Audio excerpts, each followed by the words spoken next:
Hello, good evening and welcome to Prime Business. I am Pius Kojobaka. And look now at our stories. The banking industry's non-performing loans ratio has reduced to 23.6% in April 2025 from 25.7% in April 2024. And this according to the Bank of Ghana in its May 2025 Banking Sector Development Report. We have more for you.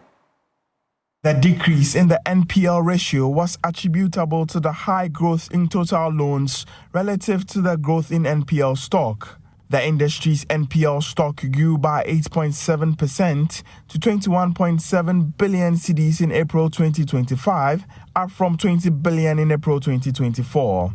The composition of the NPL stock indicated that the private sector accounted for the largest share of non-performing loans, in line with its larger share of industry credit. The proportion of NPLs attributable to the private sector picked up by 93.4% in April 2025 from 91% in April 2024, while that of the public sector decreased to 6.6% in April 2025 from 9% in a similar period in 2024.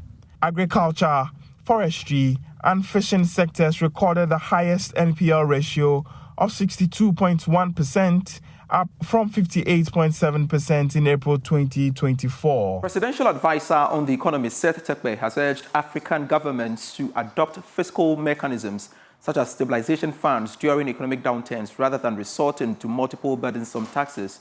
Speaking at the launch of his latest book, Value Added Tax in Africa, The Ghana Experience, Mr. Terkper emphasized the need to simplify tax systems to promote better compliance and efficiency. More in this report. The book, Value Added Tax in Africa, The Ghanaian Experience, authored by Seth Terkper, explores the foundations of Ghana's tax system, tracing development since the introduction of VAT and offering key insights for effective tax administration. Speaking on the sidelines of the launch, Presidential Advisor on the Economy and author Seth Terkper urged African governments to prioritize sustainable mechanisms such as stabilization funds rather than resorting to new taxes during economic downturns. It's inevitable that once in a while there will be developments which will result in a review of the taxes. But often we are tempted to introduce new taxes, sometimes old taxes that were taken off. When the VAT was introduced, actually, replaced a lot of consumption taxes. Many of them have come back in the form of the levies.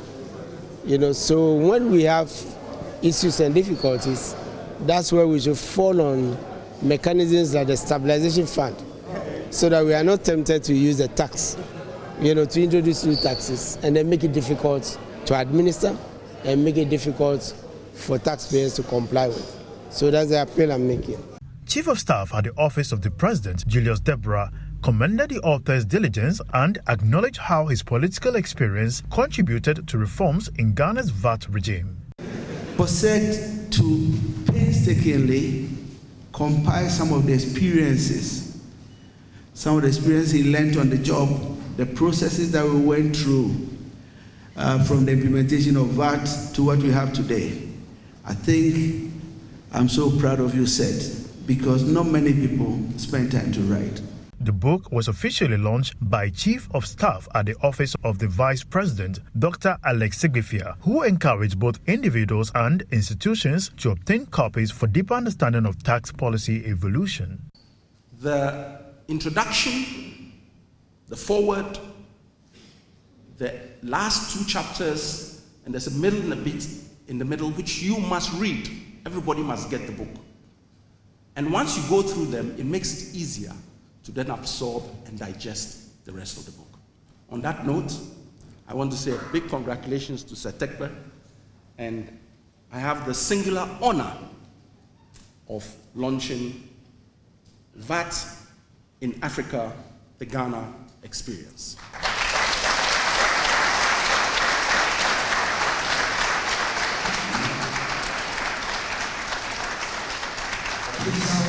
The launch event brought together government officials, Queen Mothers, academic institutions, development partners, and other key stakeholders in Ghana's economic governance space. The Deputy Minister of Food and Agriculture, John Dumlu, is calling on financial institutions and investors to throw their weight behind the government Feed Ghana program Speaking at the GB Hub Africa Agriculture Stakeholders event, he underscored the critical role of finance in ensuring the success of Ghana's new agricultural strategy. More in this report. Key players in the agricultural sector, the Deputy Minister John Dumlu emphasized that sustainable agriculture and food security in Ghana requires strong financial backing. He urged banks, investment firms and development partners to channel resources into agricultural production and processing under the government flagship Feed Ghana program. Now, under the Feed Ghana program, what we are trying to do is to feed ourselves, feed the industry, and export the rest. But we also understand that finance, like I said, becomes a critical point or a pivotal tool that can hinder this process. And so we are encouraging all other financial institutions and investors to also come on board to make this work. We at the ministry are also happy to collaborate with GB Hub Africa on this shared vision. Deputy Trade Minister Samson Ahi reaffirmed government plans to revive strategic agro-processing facilities. In doing this, the ministry has three key roles to play in advancing value chain financing. First, the ministry drives policy coordination to integrate value chains. The recent shifts of agribusiness oversight to the ministry position as to focus on trade and industrialization. Critical components of the value chain, we are working closely with the Ministry of Food and Agriculture, Ministry of Fisheries, and other key stakeholders to ensure alignment between production and market-oriented policies. The stakeholder event was a strategic opportunity to bring together key players across the agricultural ecosystem to align around one goal. A while longer on agriculture, because the Chief Executive Officer of the Tree Crops Development Authority, Dr. Andy Osagie, has unveiled a raft of government-backed measures aimed at tackling post-harvest losses and raw material shortages that continue to hinder the growth of Ghana's mango industry. He spoke to the media after a visit to some mango farms in the eastern region. During a working visit to HPW Fresh and Dry Limited and Bomat Farms, two leading companies in mango processing and export, Dr. Okra outlined a strategic roadmap centered on improving agricultural practices, strengthening research, and increasing access to quality planting materials. Then, as we intend increasing production and the numbers are going to increase, then he will continue to add more and more and more. So I must say that HPW, we are impressed, and then anything that government will do to ensure that they get the raw materials and the necessary conducive business environment for them to flourish, we at TCDA would help them and make sure that they get those things to do. And I must commend the leadership, especially the MD. And as he indicated here, there's no hierarchy here. All of them, all hands are on deck and they are working. I can see that the people are very happy and everybody is working. So I want to commend the MD and the leadership for what they've done. Managing Director for HPW Fresh and Dry, James Sobin, called for strong partnership to keep the sector running. Production cost in Burkina is cheaper. The raw material is a third of what Ghana is selling now. You understand? So anybody making a factory in Burkina doing the same thing as you are doing here, dried mango, just raw dried mango, will sell it cheaper than you, will be much more competitive than you. What industry or what the government should look out for is addition to the value addition. Addition to the value. If not, we will just flood the place and we will not make any money. For HPW, it's just going up. You can see. Yes, there are a lot of challenges. We have infrastructural challenges. I have 4 articulators and they take 4 hours between Dumlu and Amasamai. Ghana's mango production is structured around 2 main seasons. The major harvest runs from April to August, while a secondary season spans November to January. Away from the agri sector, the Minister for Energy and Green Transition, John Jinapor, has disclosed plans to submit a proposal to Cabinet to provide electric vehicles to all ministers to be used in Accra. According to him, this will support the government's energy transition goal as it hopes to extend to other government appointees. The minister made this disclosure at the launch of the Energy Commission 60-kilowatt solar-powered electrical vehicle charging station. Here's a report. The launch is part of an ambitious strategy spearheaded by the Ministry of Energy and Green Transition to modernize public transportation in Ghana while tackling critical challenges such as urban pollution, high transportation costs, and dependence on imported fossil fuels. According to the Minister of Energy and Green Transition, John Jinapor, the move to get all ministers electric vehicles is to encourage people to adopt electric vehicles to support the country's green transition agenda. The Ministry of Energy is also submitting a cabinet memo to cabinet where all ministers would be provided with EV vehicles so that all our ministers would drive EV vehicles within Ghana, and we intend to extend that to other government agencies, so that in Accra, we'll use EV vehicles within Accra to serve as a catalyst to encourage the public to adopt the use of EV vehicles. Transitioning to electric vehicles is both an environmental decision and an economic one. Electric buses and vehicles generally have lower operating costs than traditional fossil-based powered vehicles, and you would agree with me. Acting Executive Secretary of the Energy Commission, Eunice Brichum, in her speech, announced plans by the Commission to collaborate with the Ministry of Transport to increase the use of electric vehicles in the country. 4 objectives: driving the green mobility agenda, showcasing innovation through partnership, inspiring broader action across sectors. As you know, the Energy Commission has been working very assiduously with the Ministry of Transport as well in moving ahead or moving forward electric vehicles in the country, as well as with other sectors who are also focused on the green mobility agenda. The Commission used the occasion to call on transport operators, investors, and stakeholders to support the promotion of the green transition agenda. Remember, you're still watching Prime Business, and we've got to tell you the story. The Bank of Ghana has reinstated the close to 100 members or staff appointments were terminated sometime last week. And my colleague George Yafe joins me via Zoom to help us understand what really accounted for that. George, thank you so much for making time to speak to me here on Prime Business. First off, can you confirm whether indeed this 100 staff have been reinstated by the Bank of Ghana as you are learning?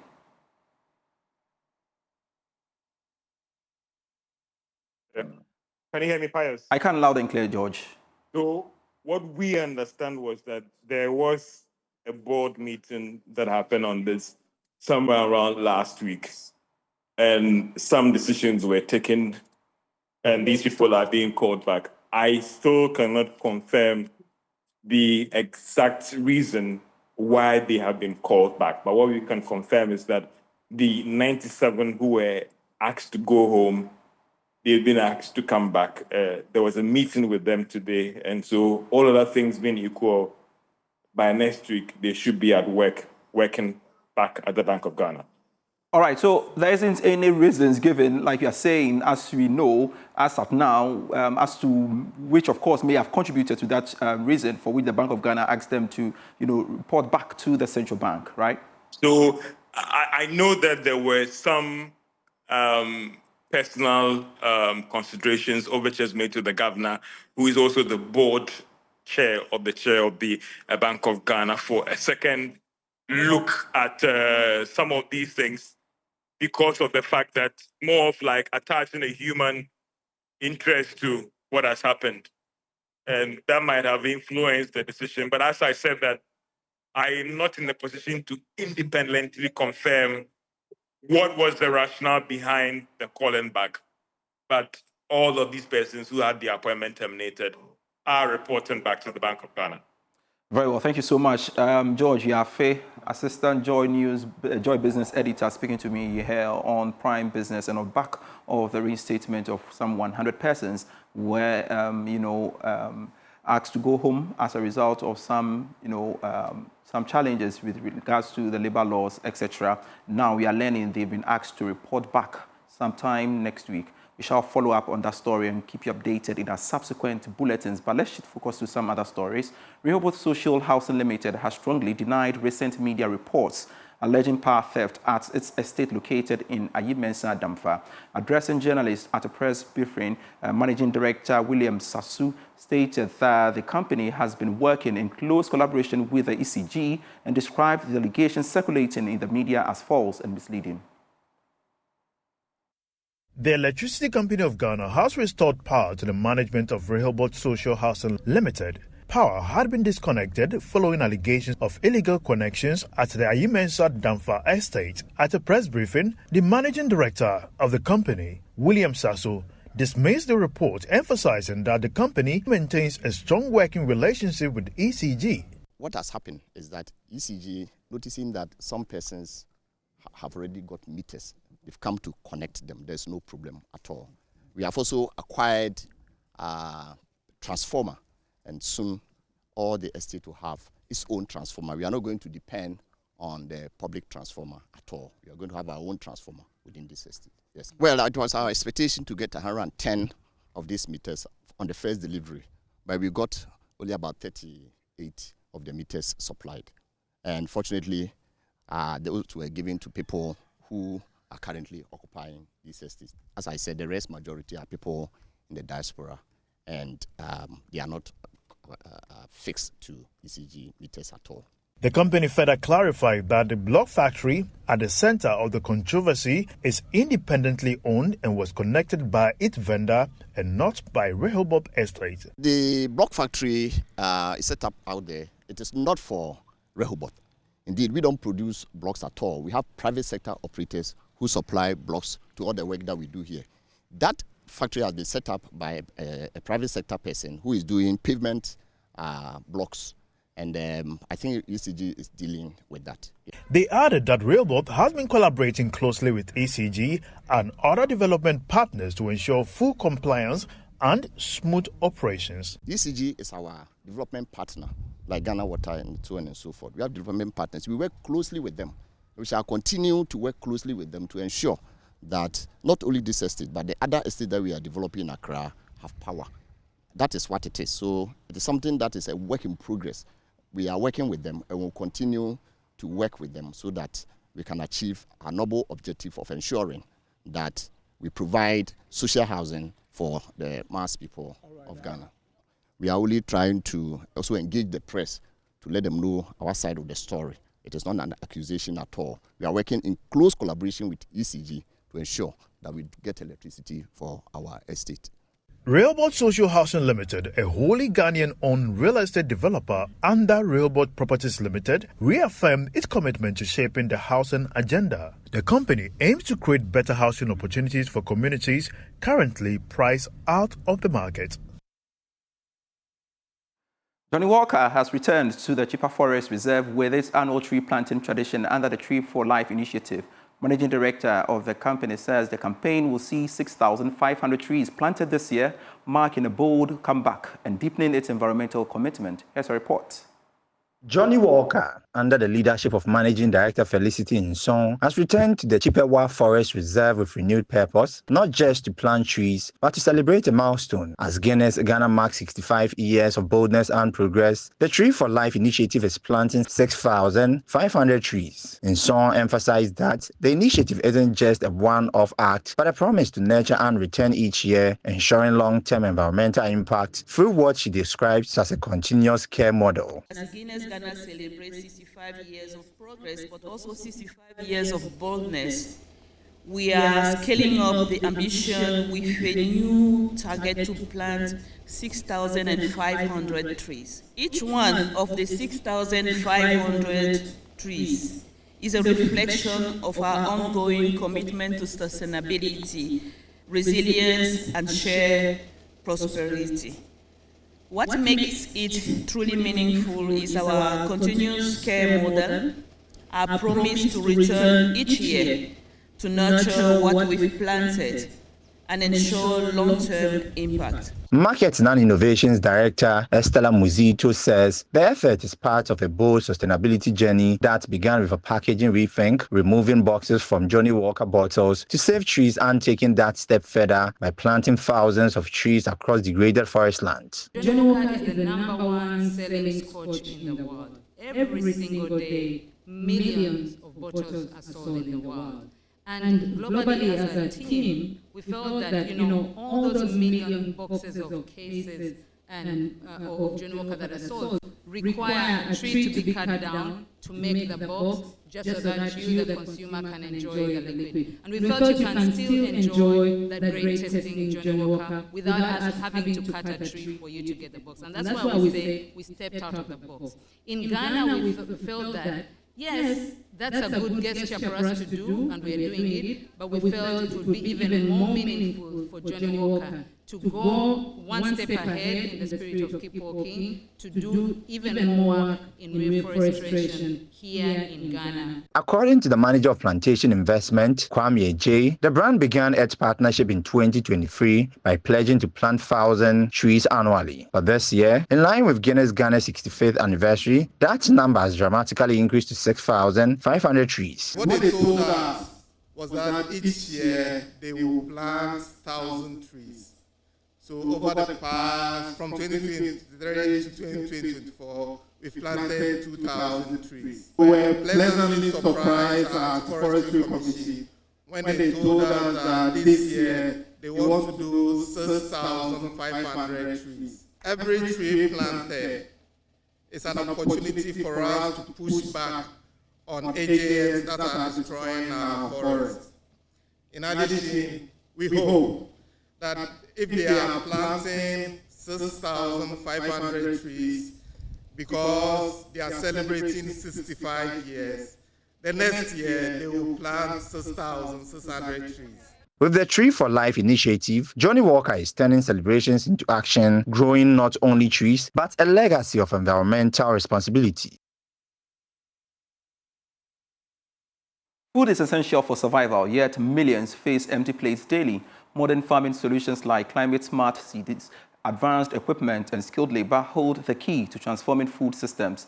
Legacy Crop Improvement Center, based in the Eastern region, is on a mission to boost food security by producing and distributing high-quality, climate-resilient seeds. Could this be the turning point in the fight against hunger? Let's find out.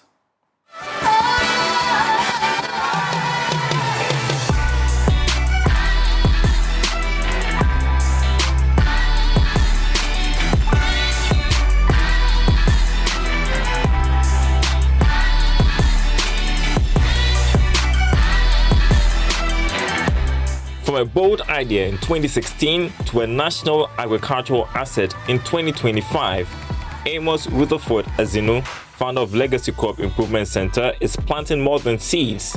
He's sowing a future of food security, farmer empowerment, and agricultural excellence. This is our one of our seed foundation farm. We do a lot of research in this farm here. So currently we have the cowpea, the new cowpea that we are breeding, and the maize variety that we are crossing. So basically this farm was created 10 years ago for research purpose, where we identify a good crop and we do the trial year. Those that we have to cross like maize, hybrid maize, we cross both male and female to determine the hybrid one which is acceptable to the market. Then we do other trials before we carry out the commercialization to the farm. So this farm is actually made for research purpose, and currently we have the cowpea and the maize variety that we are testing for commercialization. We are at Otareso in the Eastern region, where Legacy Crop Improvement Center is located. There, Amos is pioneering a new era in hybrid seed production with cutting-edge facilities and bold innovation. Central to this success is the role of research in developing climate-resilient seeds that can withstand the growing challenges of a changing environment. Oh, you know, in life of crop, it's like a marriage between a man and a woman. So every crop has both male and female. So we have to identify which male will be good for which female. It's like a beauty pageant. So when you are married, you are looking for a woman, you go and look for some characters that are very beautiful. So we do the same thing. But in this case, the plant don't select their partners. We do the selection for them. So because we know what we are looking for the market. So we do that and we cross them. When they give birth, then we try to see whether their children carry the kind of desired trait that we are looking for. Amos highlights some challenges encountered on the Seed Foundation farm. Number one challenge that we face here is erosion because of the slope nature of the field. So every year we have to get the backhoe machines to make sure we put the land in a good shape to avoid erosion of the topsoil, which is the good organic matter that we need for our activities. So our bigger challenge here is erosion, but as we see, we are able to control it by make sure constantly we are creating the gutters and keeping the farm in shape. After this seed, we are going to take it to the lab. We are going to look for some characters, the purity and everything before. Then, if it's good, then we started the processing for commercialization. So how are the seeds faring on the market? I think that the maize has the most market present, because even if you take us our people, about 90% of the household this morning we may have consumed maize-related products. So maize is the number one. But what is catching up these days is the cowpea seed. You know, normally the boys call it gobe. So formerly the farmers don't buy that seed for planting, but these days you see a lot of farmers calling you, I want to plant this, I want to plant this. So that market is also shooting up, but the maize is still leading in terms of the market. Legacy Crop Improvement Center works closely with farmers and other relevant stakeholders to ensure that the seeds developed are well adapted to local conditions and meet the practical needs of those on the front lines of agriculture. Our product that we develop here, the farmers are the ones that select the product. We have a lot of product in the pipeline through our research. So every year we do what we call a stakeholder meeting. We invite them to our farms, then they come and select. Then we have to go to that process of registration also to make sure these varieties are in. We also call our agri section officers and the directors. They also come and give us the feedback the farmers are giving on the product, so that inform our breeding objective or research objective, what we should do next from that. So we work in hand with every stakeholder along the seed value chain. The seeds are also bred to be pest resistant, significantly reducing farmers' reliance on chemical pesticides and promoting safer, more sustainable farming practices. We are trying to reduce the use of chemicals in the farmers. That's why these days we are looking at the disease-resistant, pest-resistant varieties, so that farmers don't end up buying a lot of chemicals. It's not only affecting the environment, it's also affecting the health of those farmers, because if they indiscriminately use it, then it's actually... So if we can get a new variety of maize that is armyworm resistant, or cowpea that is resistant to major pests and diseases, that's going to be a plus and a good news for farmers, so that the farmers don't spend a lot of money buying chemicals and at the end of the day be exposed to those chemicals that cause a lot of cancer and other disease to them. Next time, we'll learn more about the seed certification process and how Legacy Crop Improvement Center is turned into vegetable seed production. Basically to talk about chili, tomatoes, and okra in Ghana. Because when you look at the vegetable industry, you realize that it's actually importation. It's zero. We don't do local production here. So we have gone to agreement with the World Vegetable Center. They are giving us some lines, the seed to do a local try. Once those varieties survive here, we can now start the multiplication of those varieties. So it's also going to make these seeds available in... The cost will be more lower than what we used to import now. So that's one of the good news we are bringing to the system. We are also hoping to scale up whatever we do here in terms of our maize seed production by expanding our facility to make sure we deliver high quality seed to farmers in a few years to come.